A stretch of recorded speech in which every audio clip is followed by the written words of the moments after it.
13절로부터 18절까지 제가 받들어 봉독하도록 하겠습니다.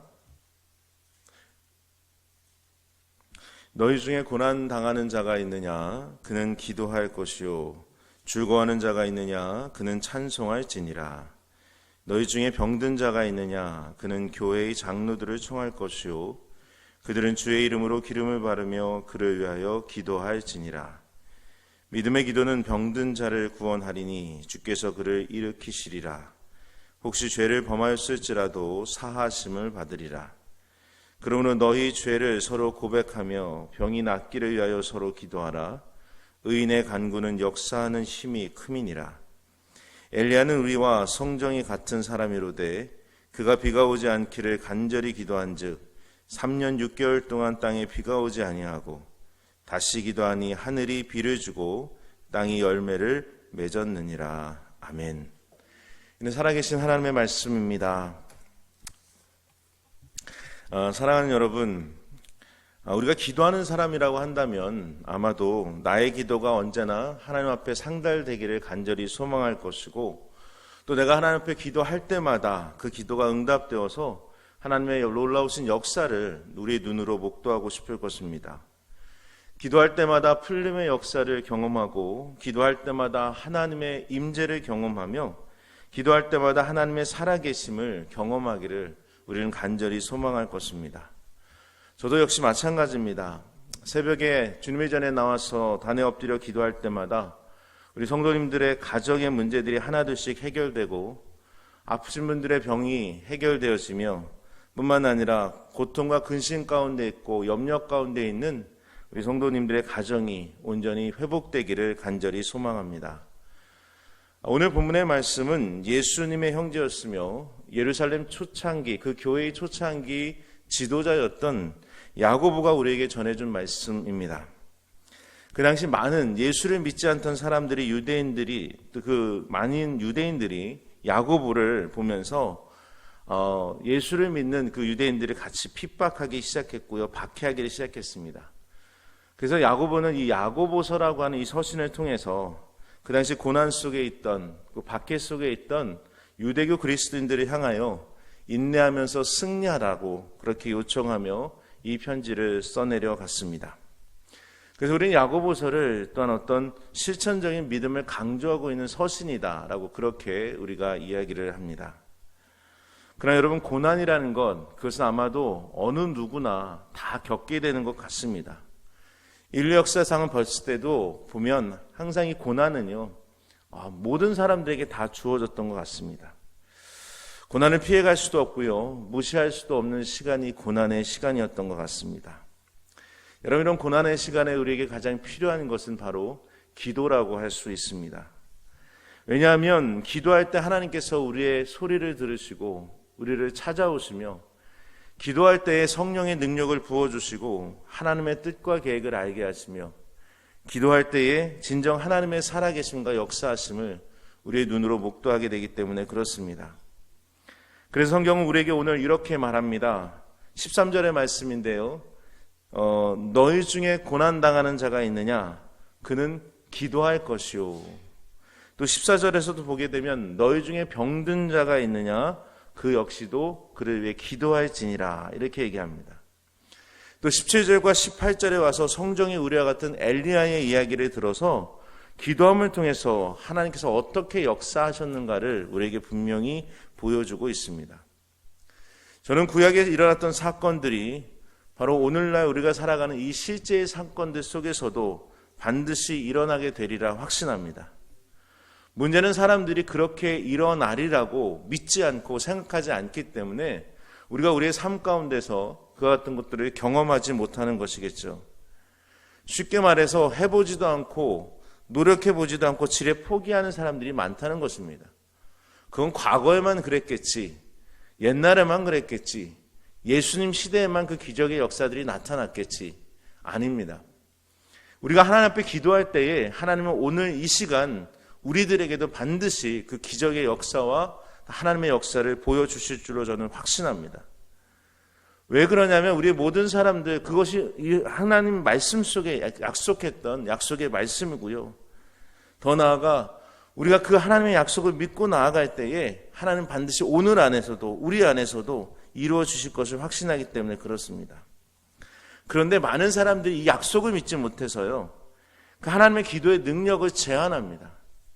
하나님께 그 능력을 제한하기 때문에 우리는 하나님의 놀라우신 역사를 경험하지 못할 때도 많고요, 기도하지 말라고 해도 하나님의 놀라우신 역사를 경험한 사람들은요, 또한 하나님 앞에 엎드려 기도하게 되는 것을 보게 됩니다. 여러분, 하나님의 역사를 기도를 통해 경험해 보셨습니까? 만약 여러분들이 그러한 경험이 있었다면 다른 사람이 기도하지 말라고 말려도요, 당연히 기도하게 될 겁니다. 왜? 하나님은 기도에 들어 응답해 주시니까. 내 삶 가운데 이 기도가 역사하고 있다는 것이, 이 기도가 능력이 있으면 우리가 믿기 때문에 그는요, 기도하지 말라 그래도 하나님 앞에 엎드려 기도하며 부르짖을 수밖에 없을 것입니다. 오늘의 본문은 우리가 어떻게 기도해야 하나님께서 응답하시는지를 알려주고 있습니다. 그 첫 번째가 무엇이냐면요, 믿음을 가지고 기도해야 우리는 하나님의 응답과 하나님의 역사를 보게 된다는 것입니다. 15절의 말씀을 보면 같이 한번 읽어보겠습니다. 15절 말씀입니다. 같이 읽겠습니다. 시작. 믿음의 기도는 병든 자를 구원하리니 주께서 그를 일으키시리라. 혹시 죄를 범하였을지라도 사하심을 받으리라. 아멘. 여러분, 세상에서 가장 바보 같은 기도는요, 기도하면서 믿지 않는다는 것입니다. 하나님 앞에 의심하면서 기도한다는 것이죠. 기왕의 기도를 시작했다고 한다면 확실히 하나님께서 고쳐주실 것을 믿고, 해결해 주실 것을 믿고, 응답해 주실 것을 믿고 기도해야 되는데, 만약 우리가 그 믿음이 없이 의심을 가지고 기도한다면 그 기도 응답될 턱이 없습니다. 여러분, 우리가 복음서에도 보게 되면 예수님께서 많은 병자들을 고쳐주신 내용이 이 복음서의 이야기 속에서 쭉 나오고 있습니다. 그런데 그 병자들을 고쳐준 그 핵심이 뭔지 아십니까? 그들의 믿음을 보고 예수님께서 그 병자들을 고쳐주신 겁니다. 예를 들어서 마가복음 5장에 혈루증 앓는 한 여인이 나오는데, 그 혈루증 앓는 여인은 예수님이 그 근처에 오셨다는 소식을 듣고 막 달려가서 그 무리 가운데 껴서 예수 그리스도의 그 옷자락을 잡는 놀라운 역사가 있습니다. 그런데 그 옷자락을 잡았을 때 어떻게 변했냐면 그 혈루증이 멈췄다라고 성경은 이야기하고 있거든요. 자기의 몸에서 무엇인가가 나가는 것을 느꼈던 예수님은 이 여인에게 묻습니다. 도대체 네가 왜 그렇게 했느냐라고 하는 것을 봤을 때에 그 여인을 데리고 온 그 여인에게 이러한 말씀을 주시죠. 마가복음 5장 34절의 말씀인데요. 딸아, 내 믿음이 너를 구원하였느니라. 평안히 가라. 내 병에서 놓여 건강할지어다. 믿음을 가지고 예수님의 옷자락만 해도 만지면 병을 낫겠다는 생각을 가지고 나왔던 그 여인에게 예수님이 주신 말씀은, 딸아, 내 믿음이, 다른 그 무엇이 아닌 그 믿음이 너를 구원하였으니 이제는 평안히 가라. 내 병에서 놓아 건강할지어다라고 선포해 주신 것입니다. 뿐만 아니라 마가복음 10장 52절에 가보게 되면 맹인 거지 바디메오가 나오죠. 그 역시도 예수님께서 여리고를 지나가실 때에 예수님이 지나가신다는 소식을 듣고는 크게 소리질러 외칩니다. 다윗의 자손 예수여, 나를 불쌍히 여기소서. 그러자 예수님께서는 그를 부르셔서 내 소원이 무엇이냐라고 물으셨고, 그 바디메오는 예수님께 내가 보기를 원한다라고 요청합니다. 그랬더니 또 성경이 뭐라고 얘기합니까? 마가복음 10장 52절에 보게 되면 이렇게 얘기합니다. 가라, 내 믿음이 너를 구원하였느니라 하시니 그가 곧 보게 되어 예수를 길에서 따르니라. 아멘. 어떻게 보면 예수님은요, 무엇에 반응하시는 분이냐, 우리 하나님 무엇에 반응하시냐면 우리의 믿음에 반응하시는 분이에요. 우리가 하나님 앞에 온전한 믿음을 가지고 기도하고 온전한 믿음을 가지고 하나님을 섬길 때에 하나님은 그것에 역사하시는 것이지, 믿음 없이 의심을 가지고 무엇인가 할 때의 역사하심이 결코 아니라는 것입니다. 그러므로 간절히 소망하기는 여러분과 제 자신이 온전한 믿음을 가지고 하나님을 섬기고 온전한 믿음을 가지고 기도함을 통해서 그 기도하는 모든 것들이 응답받는 그러한 축복을 허락받으실 수 있기를 간절히 소망합니다. 자, 두 번째로 우리의 기도가 응답받기 위해서 필요한 것이 있습니다. 그것은 뭐냐면 우리가 의인이 돼야 돼요. 우리가 의인이 됨으로 나아가야 우리가 온전히 하나님 앞에 우리의 기도가 응답받게 되는 것입니다. 그런데 여러분, 착각하지 말아야 될 것이 있는데, 의인이라는 것이 사회적으로 정의롭고 바르다는 뜻이 아니라는 겁니다. 성경에서 말하는 의인은 분명히 하나님과의 바른 관계를 맺은 사람이 되어야 된다는 것인데요. 여러분, 하나님과의 바른 관계가 맺어지기 위해서 필요한 것이 뭐냐면 죄의 문제를 해결해야 됩니다. 우리가 하나님 사이에 이 죄가 가로막혀 있으면 하나님께 나아갈 수가 없어요. 우리의 기도의 향기가 하나님 앞으로 나아갈 수가 없다는 것입니다. 그래서 먼저 필요한 것이 이 죄의 문제를 해결받고 하나님 앞에 이 막혀있는 죄가 해결된 뒤에 우리가 간구할 때에 하나님이 우리의 기도를 들어 응답해 주신다는 것입니다. 그래서 우리는 이 죄의 문제를 반드시 해결해야 되는데요. 이 죄의 문제를 해결해 주실 수 있는 유일한 방법이 예수 그리스도고 그분을 나의 구주로 영접하고 받아들이는 일밖에 없습니다. 성경은 말합니다. 영접하는 자 곧 그 이름을 믿는 자들에게는 하나님의 자녀가 되는 권세를 주셨으니 아멘. 하나님은 당신의 자녀가 되는 권세를 주셨다고 분명히 얘기하십니다. 그러므로 우리가 예수 그리스도를 영접해서 죄의 문제를 해결하기만 하면 우리의 기도는 자녀들이 아버지께 얘기하는 기도가 되는 거예요. 다른 기도가 아니라 아버지 하나님께 드려지는 기도가 된다고요. 그러니까 하나님과 나와의 바른 관계는 어떠한 관계가 돼야 되느냐? 아버지와 자녀의 관계가 될 때에 우리는 의롭다 칭함을 받는 하나님의 백성이 되는 줄로 믿습니다. 아버지와 아들과의 관계가 발효됐기 때문에 역사하는 힘이 커질 수밖에 없는 거예요. 여러분, 아들이 아빠에게 뭐 달라고 하는데 그거 안 들어줄 아빠가 어디 있습니까? 아빠 힘들어요 뒤에서 막 외치고 있는데 에이 그럼 그냥 가시 아빠가 어디 있겠어요? 아빠 지금 괴로워요. 그러는데 누가 그냥 그거를 보고 그냥 가겠어요? 아빠라면 뒤로 돌아서 달려가서 너 무슨 문제 있니? 이런 게 바로 아빠 아니겠습니까? 자녀의 부름에, 그 자녀의 아픔에 결코 무시할 수 없는 것이 아빠 아니겠어요? 우리의 하나님이 어떠한 하나님이면 아빠 하나님이라는 겁니다. 이 아빠 하나님이시기 때문에 하나님을 그렇게 우리가 부르짖으며 아빠의 관계로 나아가게 될 때에 우리의 기도가 온전히 하나님 앞에서 응답되는 기도로 나아갈 수밖에 없다는 것입니다. 오늘 본문 16절을 보게 되면 이렇게 얘기합니다. 너희 죄를 서로 고백하며 병 낫기를 위하여 서로 기도하라. 죄를 고백하며 병 낫기를 위해서 기도하라. 이렇게 말씀해 주고 있죠. 근데 이 병 낫기를 위하여 기도하기 전에 뭐부터 하라 그랬죠? 너희의 죄를 서로 고백하라. 이렇게 얘기하고 있습니다. 병 낫기 전에 하나님과의 어떤 문제, 죄의 문제도 해결해야 되지만 인간과 인간 사이에 있는 죄의 문제도 해결해야 된다는 거예요. 또 자기 자신이 가지고 있던 죄가 있다면 그것을 서로 고백하면서 이 모든 문제가 해결된 다음에 병을 낫기 위해서 하나님 앞에 간구하며 나아가야 된다는 겁니다. 죄의 고백이 먼저라는 거 아니겠어요? 예수님 당시에 병이라는 것을 얻게 되면 사람들이 왜 병을 얻었느냐 이런 질문을 던질 때에 그 사람이 분명 어떤 죄를 졌기 때문에 저 사람 저 병이 생긴 거야. 이렇게 사람들이 많이 생각을 했다는 거죠. 그래서 나면서부터 안진병이 된 자가에 대해서 이 바리새인들이 물을 때에 그 생각이 있었기 때문에 저 사람 죄 있는 사람이야라는 그 생각이 깔려 있었기 때문에 예수님께 찾아와서 그렇게 얘기했다는 겁니다. 그때 예수님이 뭐라고 그랬죠? 저가 누구의 죄 때문이 아니라 그 사람은 하나님의 영광을 위해서 그렇게 지금 병을 가지고 태어났다라고 얘기하게 되지 않습니까? 병이라는 것은요, 죄를 통해서 올 수도 있습니다. 그러나 죄 아닌 다른 것으로 인해서 하나님의 영광을 돌리기 때로는 하나님의 뜻이 있어서 병이 걸릴 수도 있습니다. 그래서 어떤 하나가 잘못됐다고 얘기할 수는 없는데 그 당시 사람에게 있어서는 무슨 생각을 갖고 있었냐면 죄를 통해서 병을 얻었다는 생각이 많았기 때문에 저 사람 병이 있으면 죄가 있어. 그러니까 먼저 그 죄를 서로 고백하고 이야기하며 다시 자백해야 병이 분명히 나을 수 있다라는 것을 가졌다는 것이죠. 여러분, 우리 하나님이 가장 싫어하는 것이 죄입니다. 죄를 싫어하십니다. 미워하십니다. 당신의 자녀들이 죄 가운데 살아가는 것을 가장 싫어하십니다. 근데 여러분, 인간 간의 관계도 마찬가지 아닙니까? 서로의 관계가 좋으면 누가 한 말, 누가 내게 불쾌하게 할지 몰라도 그거 들어주게 됩니다.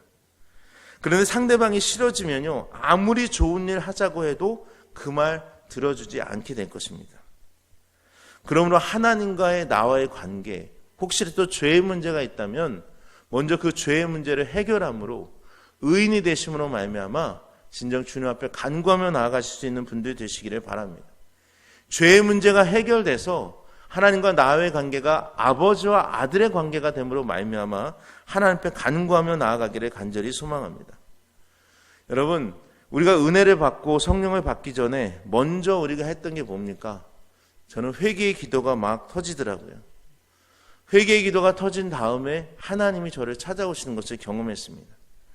죄가 우리 앞에 가로막고 있다면, 내가 하나님 앞에 무엇인가 숨기는 것이 있다면 철저하게 하나님 앞에 모든 것을 고백하시고, 그럴 때 하나님의 은혜와 하나님의 그 사랑을 경험하는 여러분과 제가 되기를 간절히 소망합니다.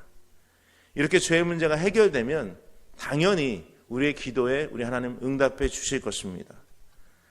마지막 세 번째로, 우리가 기도를 통해 하나님의 역사를 맛보려면 간절함으로 기도해야 우리가 하나님의 놀라우신 역사를 맛보게 될 줄로 믿습니다. 그것이 오늘 17절과 18절의 말씀입니다. 같이 한번 읽어보겠습니다. 17절과 18절의 말씀 시작. 엘리야는 우리와 성정이 같은 사람이로되 그가 비가 오지 않기를 간절히 기도한즉 3년 6개월 동안 땅에 비가 오지 아니하고 다시 기도하니 하늘이 비를 주고 땅이 열매를 맺었느니라. 아멘. 우리가 여기서 알 수 있는 것은 바로 엘리야의 기도의 비결을 알 수가 있습니다. 그런데 이 엘리야의 이 기도의 비결의 핵심은요, 간절함에 있었다라고 말할 수 있습니다. 여러분, 간절한 기도란 어떠한 기도일까요? 성경에 보니까 간절하게 기도한 많은 사람들이 있더라고요. 예를 들어서 사사기 16장 28절로부터 가보게 되면 삼손의 이야기가 나옵니다. 우리 한번 삼손의 이야기를 같이 좀 읽어보길 원하는데요. 16장 28절로부터 30절 말씀입니다. 같이 읽겠습니다. 시작. 삼손이 여호와께 부르짖어 이르되 주 여호와여 구하옵나니 나를 생각하옵소서. 하나님이여 구하옵나니 이번만 나를 강하게 하사 나의 두 눈을 뺀 블레셋 사람에게 원수를 단번에 갖게 하옵소서 하고, 삼손이 집을 버틴 두 기둥 가운데 하나는 왼손으로 하나는 오른손으로 껴 의지하고, 삼손이 이르되 블레셋 사람과 함께 죽기를 원하노라 하고 힘을 다하여 몸을 굽히매 그 집이 곧 무너져 그 안에 있는 모든 방백들과 온 백성에게 덮이니 삼손이 죽을 때에 죽인 자가 살아있을 때에 죽인 자보다 더 많았더라. 아멘. 바로 이 이야기가 있는 이 삼손의 마지막 결말 때는요, 삼손에게는 이미 하나님의 영이 떠나버린 상태였습니다. 나시인으로서의 약속을 받았던 모든 능력이 이미 상실된 버린 상태에서 지금 삼손이 기도하고 있는 거예요. 심지어 육체도 망가져서 두 눈은 뽑혔고요, 손과 발은 놋줄로 구속되어졌던 그 상태에서 지금 이렇게 기도하고 있는 겁니다. 그럼에도 불구하고 삼손의 기도의 핵심은요, 죽기를 각오하고 하나님 앞에 간절히 매달렸다는 겁니다.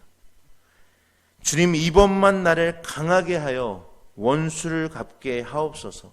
이번만, 마지막입니다라고 하는 그 간절한 기도가 그 안에 있었고요.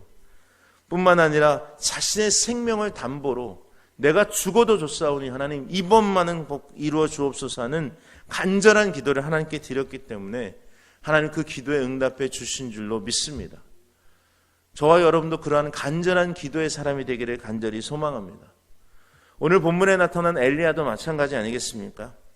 그의 간구함이 얼마나 컸는지 우리는 그것을 알 수가 있는데요. 비가 오지 않던 그 땅에 비가 오기를 위해서 기도하기 시작합니다.